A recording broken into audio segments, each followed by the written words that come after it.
Imagine this, a luxury car sinking into a freezing river, the millionaire inside pounding helplessly on the glass, and the only person who dares to dive in after him isn't a lifeguard, isn't a police officer, it's a homeless girl that society ignores every day. What happens next will leave you speechless. Stay until the end. The night was cold, the kind that bit into the skin and made the city streets feel crueler than ever. For Eliza, a 17-year-old girl with tangled hair and an oversized hoodie, it was just another night of survival. She had been living under the bridge for months after being abandoned by her stepfather. Hunger gnawed at her stomach, but worse was the loneliness, the feeling that no one cared whether she lived or died. From her spot by the riverbank, Eliza heard it before she saw it, the screech of tires, a desperate honk, and then a splash that shook the silence. A sleek black car had lost control on the icy road and plunged into the river, its headlights glowing faintly beneath the surface. At first, she froze. Her instincts screamed to run, it wasn't her problem. But then she heard the pounding, faint but frantic, from inside the car. Someone was trapped. Eliza's heart raced. She couldn't swim well, the water was freezing, and she had nothing. No rope, no tools, not even proper clothes. Still, something in her refused to walk away. "If I don't try, he's going to die," she whispered. Without another thought, she kicked off her shoes, pulled her hoodie over her head, and dove in. The shock of the cold nearly paralyzed her, but she forced her arms to move. She reached the car, saw a man inside, a well-dressed man, panicking, gasping for air. He was slamming his fists against the window but failing. Eliza searched frantically, then spotted a rock at the river's edge.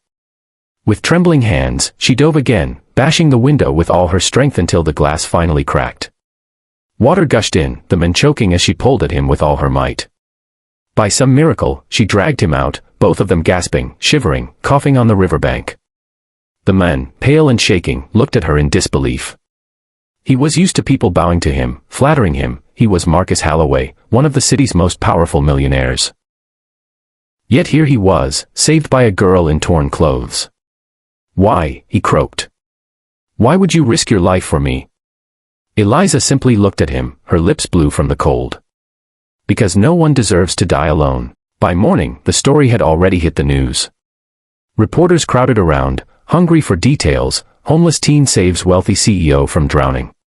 Cameras flashed, but Eliza slipped away, unwilling to face the spotlight. Marcus, however, couldn't forget her. That night, while recovering in his hospital bed, he thought about the irony. How many people had praised him, worked for him, pretended to admire him, but when his life was truly on the line, it wasn't his friends, his business partners, or his wealth that saved him. It was a girl society ignored. He had his driver search the streets until they found her again, huddled by the same bridge, shivering. This time, he didn't approach her as a millionaire, but as a man humbled by fate. "Eliza," he said gently, kneeling in front of her.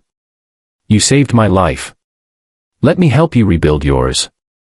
At first, she resisted. Years of betrayal had taught her not to trust offers of kindness. But Marcus didn't give up.